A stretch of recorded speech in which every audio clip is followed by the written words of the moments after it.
சரி, இந்த கணக்கு பாருங்கள். கீதா, சீதா, ரீட்டா 3 பேரும் 2100 பிரிச்சுக்கிறாங்க.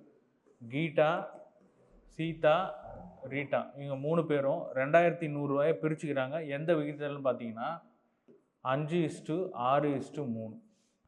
ஓகேவா? அப்போ அவங்க எவ்வளோ பிரிச்சுக்கிட்டாங்கன்னு பார்ப்போமா? இது 3த்தையும் கூட்டுங்க பார்ப்போம்.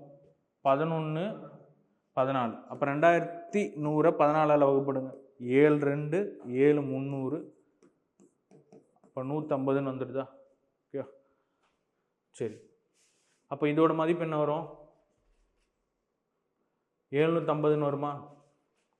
ஒரு பகுதி 150னா இது 750, இது 900, 450. ஸோ ஒவ்வொருத்தரு கூடயும் எவ்வளோ ஆட் பண்ணுறாங்களாம்?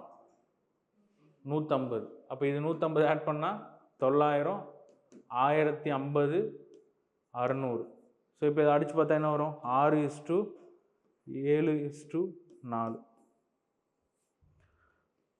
ஸோ இது போகணுன்னு அவசியம் இல்லை. இங்கே டைரெக்டாக நமக்கு 150 தெரிஞ்சிருச்சா? இங்கே அவனே 150 தான் கொடுத்துருக்கான். அப்போ ஒரு பகுதியோட மதிப்பு என்ன? 150. அப்போ இது கூட ஒன்று ஆட் பண்ணிக்கலாமா? 6, 7, 4 டைரெக்டாகவே போட்டுக்கலாம். ஓகேவா? சப்போஸ் இங்கே 300ன்னா ஒரு பகுதி 150னா 2 பகுதி 300ன்னு அர்த்தம். அப்போ 5 + 2 7, 6 + 2 8, 3 + 2 5ன்னு போட்டுக்கலாம்.